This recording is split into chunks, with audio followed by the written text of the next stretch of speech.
Espace TV.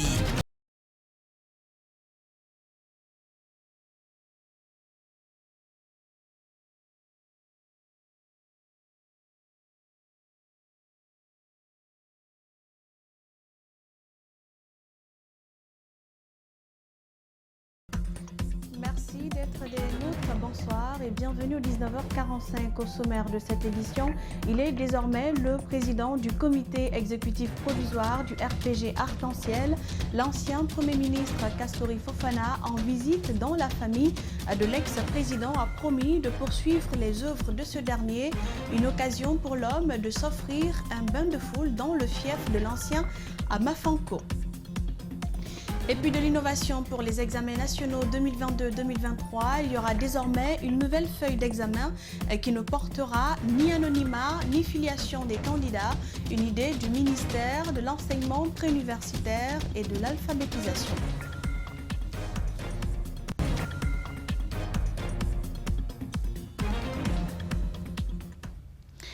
L'ancien Premier ministre et le désormais président du comité exécutif provisoire du RPG Arc-en-Ciel s'est offert un bain de foule ce mardi dans la commune de Matam. Kassory Fofana s'est d'abord rendu dans la famille du président déchu en compagnie de plusieurs anciens ministres. Ils étaient venus témoigner de leur reconnaissance à la famille d'Alpha Condé et promettent de poursuivre les œuvres de l'ancien président. Alcini Bari commente les images de Mamadou Sadio Baldé. Kassory Fofana tâte-t-il le fief d'Alpha Condé? Ici, c'est Mafanko, à la maison où a vécu le président déchu lors de sa période de lutte. Il est venu saluer et souhaiter prompt rétablissement à l'ex-président, mais surtout remercier les communautés de l'avoir mis à la tête du comité exécutif provisoire du RPG Arc-en-Ciel. Telle une campagne improvisée, Kassory est sur le toit de son véhicule. Un bain de foule pour l'ancien Premier ministre.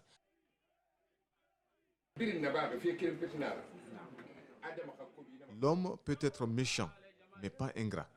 Ibrahim Kassory, quand il remercie Allah, il doit aussi remercier les personnes qui l'ont aidé, comme le président Alpha Condé. Alors qu'il échange avec la famille, la foule se forme derrière la maison. Certains voient en lui un leader. Din Touré, ancien cadre de l'UFR, des anciens ministres comme Bantamassou, fils spirituel d'Alpha Condé, Talibi Silla, Damantang Albert Camara, ancien ministre de la Sécurité, et pour couronner le tout, l'ancien secrétaire général des affaires religieuses, maître de la parole du jour. Aujourd'hui, comme hier et avant-hier, la famille doit savoir qu'Ibrahim Kassory Fofana est Alpha Condé. Les militants pensent les plaies du coup d'État. Kassory Fofana est considéré comme le nouveau sauveur. Aujourd'hui, il ne prendra pas la parole. Son porte-parole du jour va se charger de cette tâche. Il fera longtemps l'apologie de l'ancien Premier ministre. Le jaune est là. Une image nous marque. C'est celle-ci. Elle nous rappelle Alpha Condé dans ses luttes. Kassory et son équipe du jour ont également fait un tour à la casse de Madina. Un compte-rendu d'Alcini Bari. Contrairement aux anciennes copies méthodes, le ministre de l'enseignement préuniversitaire fait de l'innovation pour les examens nationaux 2022-2023. Une nouvelle feuille d'examen qui ne portera ni anonymat ni filiation des candidats. La direction communale de Matam était face aux correcteurs et surveillants des examens mardi pour partager avec eux les éléments nouveaux que le ministère compte apporter cette année dans la gestion des examens nationaux. Mohamed Valek Touré et Mohamed Kapelosila pour le reportage. L'initiative est du ministre de l'enseignement préuniversitaire Guillaume Hawing en vue d'imprimer une certaine rigueur aux examens nationaux. Désormais, avec les nouvelles feuilles d'examen, l'en-tête ne comportera pas le nom du candidat, seulement le PV qui sera masqué par le sticker, la signature des surveillants et le numéro de téléphone. Quelques encadreurs et surveillants de la commune de Matam se réunissent en vue de se familiariser avec les nouveaux dispositifs. On a suivi la nouvelle feuille que le service examen peut utiliser cette année durant les examens nationaux. Et on pense que c'est intéressant parce que ça nous permettra au maximum de limiter les fraudes. À la différence de l'ancienne, Il a été signalé que la suppression de l'anonymat entraîne du coup l'élimination du secrétariat, ce qui va permettre d'augmenter le nombre de correcteurs et de réduire le nombre de copies à corriger par correcteur. Les secrétaires sont en lien direct avec les PV des candidats. C'est pour diminuer les hommes dans les travaux. La centralisation est une autre étape du processus qui sera marquée par l'enlèvement du sticker et le report des notes. Une décision prise par le Conseil pour une bonne mise en place d'une commission de contrôle en vue d'éviter les erreurs. Toutes les dispositions seront prises pour sécuriser le processus. Cette séance d'aujourd'hui, c'est montrer aux cadres, aux surveillants, aux correcteurs, comment utiliser la nouvelle feuille d'examen. Au lieu d'attendre le secrétariat, reporter des numéros sur les feuilles, cette année, il suffit de masquer le PV pour que tout le processus continue. La proposition a été bien accueillie par l'ensemble des correcteurs et encadreurs de la commune de Matam présents. Guillaume Hawing a, lors de la présentation de la copie, réitéré sa ferme volonté de débarrasser les prochains examens de toute forme de fuite et de fraude. Autre sujet dans ce journal, la célébration ce mardi de la Journée internationale des consommateurs. À Conakry, c'est l'Union des consommateurs de Guinée qui l'a célébrée sous la tutelle du ministère du Commerce, de l'Industrie, des petites et moyennes entreprises. Elle est placée sous le thème « La protection du consommateur à l'ère du changement en République de Guinée, un challenge dans le processus de développement ». Objectif, défendre les droits des consommateurs. Justin Leno et Abdoulaye Kamara. Sanfa Mouammar Sissé déclare ouverte la 5e édition de la Journée internationale des consommateurs. Représentant du ministre du Commerce, de l'Industrie, des petites et moyennes entreprises à cette édition, il veut que les Guinéens soient exigeants sur la qualité de tout ce qu'ils s'achètent pour mettre à la bouche. C'est un droit de savoir exactement ce de quoi est ou sont composés les produits que nous consommons. Cette journée vise à interpeller les décideurs quant aux droits des consommateurs. Elle sensibilise aussi sur l'hygiène alimentaire. À cet effet, les efforts de l'Office national de contrôle de qualité sont salués. L'Office national en charge du contrôle qualité, doté des meilleures techniques de dépistage, des meilleures techniques de vérification. Ils ont tout un laboratoire qui aide dans ce sens. Le président de l'Union des consommateurs de Guinée affirme que cette journée ne se limite pas seulement à ce que l'on met à la bouche. Il interpelle le ministre de l'Habitat sur la cherté du loyer à Conakry. Aujourd'hui, quand vous voulez déménager, vous avez des problèmes. On vous dit 6 mois d'avance, 3 mois de caution. Non, je pense que 1 mois d'avance et 2 mois de caution, ça ferait faire que tout le monde va sortir pour applaudir. Pendant 3 jours à compter de ce mardi, les droits des consommateurs seront défendus à Conakry. La finalité est ce qu'il soit une priorité pour le gouvernement de transition. Il est grand temps que le consommateur sache que partout où il est protégé et qu'il a des droits. Et justement, cette occasion nous sert de rempart, de tremplin pour pouvoir en faire la promotion. Cette date tire sa légitimité historique d'une déclaration faite au Congrès américain le 15 mars 1962 par le 35e président américain, en l'occurrence John Kennedy. Il a notamment dit, je cite, « Les consommateurs sont des agents économiques très importants. Mais hélas, leurs droits ne sont jamais pris en compte. » C'est donc en mémoire à cette mémorable déclaration que Consumer International, la fêtière mondiale des associations des consommateurs, organise le 15 mars 1983 la première journée mondiale des droits des consommateurs. C'est une occasion pour évaluer les droits acquis par les consommateurs et recueillir leurs différentes préoccupations en vue de les solubiliser. Et justement, consommer les fruits est un régime vivement conseillé par des médecins pour un équilibre sanitaire. En Guinée, malgré l'abondance de ces produits sur le marché, les citoyens sont de moins en moins intéressés par leur consommation. En cause, le prix et en conséquence, les vendeurs vendent peu. Faute de clients, Marissa Camara, Aluba ont fait le constat. Suivez. La consommation des fruits est très importante pour la santé. Ils sont riches en vitamines et minéraux. Au moins 5 fruits à consommer par jour est recommandé par l'Organisation mondiale de la santé. En Guinée, les citoyens en consomment moins, certainement à cause de la cherté du prix. Malgré tout, cette femme ne peut pas s'empêcher. Donc quelque chose qui est bon pour l'organisme, c'est vrai que c'est cher, mais pour l'organisme, il n'y a rien de cher qu'on fait avec. Mais quand même, ce n'est pas tout le monde qui pourra se permettre de payer quand même les fruits en Guinée surtout. Les pertes sont énormes et visibles, nous confie cette femme. Le manque de clients tue son commerce, dit-elle.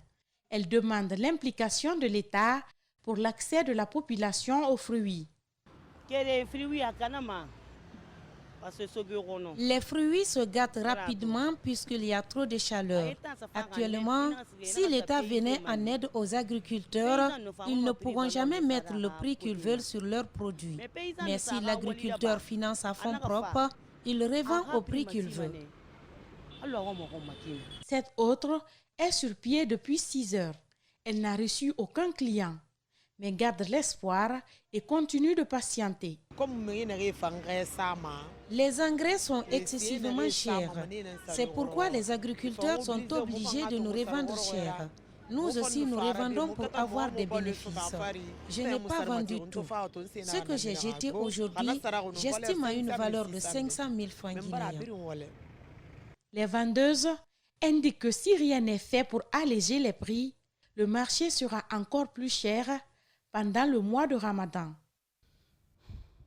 Et autre volet dans cette édition, le procès opposant la jeune dame Mariam Bobo Baldé et le Libanais Mokhtar Ajmi s'est ouvert ce mardi au tribunal de Mafanko. Mokhtar Ajmi est accusé de coups et blessures par la plaignante Mariam Bobo Baldé. Le procès a été renvoyé au 22 mars prochain à la demande de l'accusé qui a souhaité être assisté d'un interprète arabe.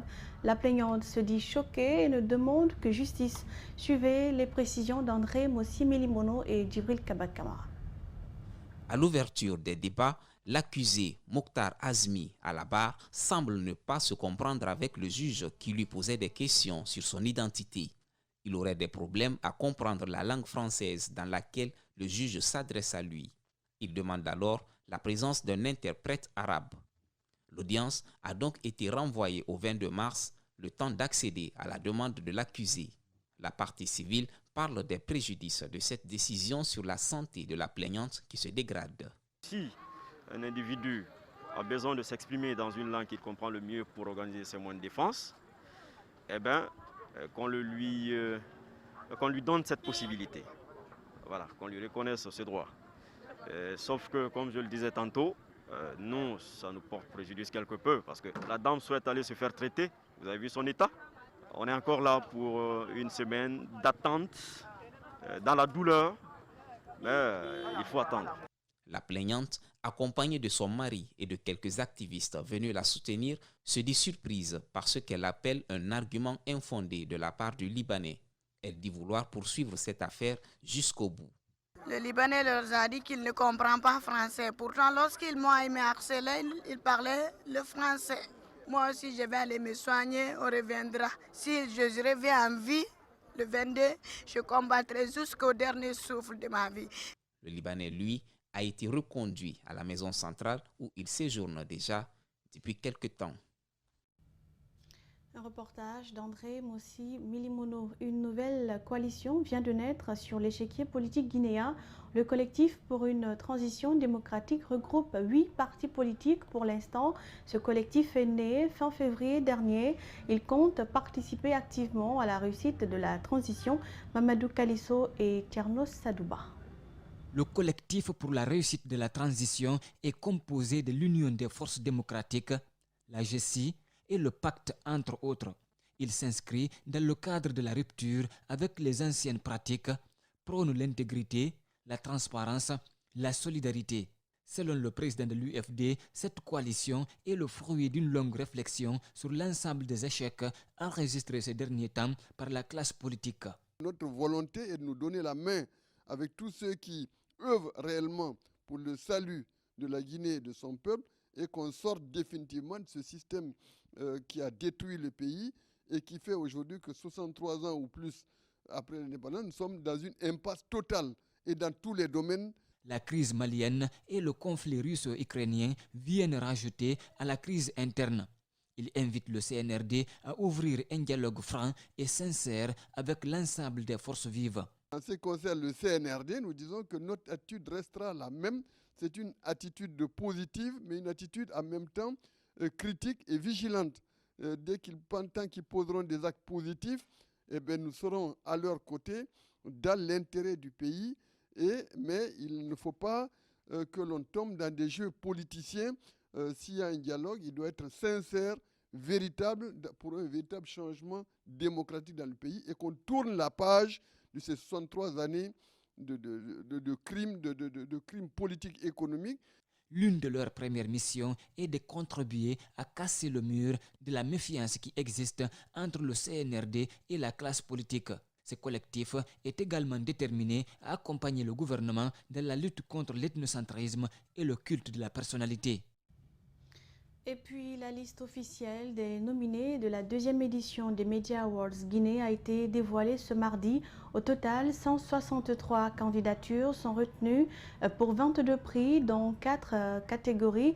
Les critères de sélection ont été faits sur la base de la qualité et du professionnalisme des éléments fournis par les compétiteurs, a annoncé les organisateurs. Compte rendu, Djene Bemba Koulibaly, Ibrahima Souri Sengsouma. Pour cette deuxième édition des Media Awards Guinée, l'engouement est de taille. Si l'année dernière, il y a eu 67 nominés, cette année, et plus de 100 journalistes ont été retenus. C'est ce qui ressort de la liste officielle publiée par la structure organisatrice. Le commissaire général Antoine Kourouma parle de la particularité de l'événement. Cette année sera différente de l'année passée. Pour la deuxième édition, l'engouement qu'on a constaté, l'engagement, la ferveur qu'on a constaté autour de l'événement nous font comprendre que les journalistes et acteurs des médias guinéens accordent du sérieux à cet événement. La plus grande cérémonie de distinction et de récompense des meilleurs de la presse guinéenne est une manière de célébrer l'excellence dans les médias. Le chargé des questions juridiques donne quelques catégories des candidats retenus. Pour le prix de meilleur présentateur télé ou meilleure présentatrice télé, nous avons Makale Souma pour la RTG, Ibrahima Souri Kamara pour la RTG, Hassan Hilal Silla pour Dioma TV, Djenaba Diallo pour Gangan TV, Aïssatou Sané pour Espace TV et enfin Abdallah Kamara pour Évasion TV. Pour le président du comité d'organisation, c'est le professionnalisme qui caractérise les Media Awards Guinée. C'est dans la transparence que les meilleurs seront récompensés, ajoute l'ancien ministre de la Culture. Il annonce que le président du jury sera exigeant en matière de sélection. C'est la qualité. Ceux qui auront fait du bon travail seront en compétition avec d'autres qui en ont fait autant. Et là, le jury seul saura, avec les critères qui sont très exigeants, nous choisir ou élire le meilleur d'entre eux. Dès ce mercredi, des votes débuteront jusqu'au jeudi prochain, font remarquer les organisateurs. Le rendez-vous est donc pris pour le samedi 26 mars prochain au chapiteau du Palais pour la cérémonie de récompense des meilleurs de la presse guinéenne. Et voilà, cette édition s'achève. Merci pour l'attention et l'intérêt surtout. Philomène Bangora sera avec vous pour le prochain point avec l'actualité. Prenez soin de vous et très bonne soirée sur Espace TV.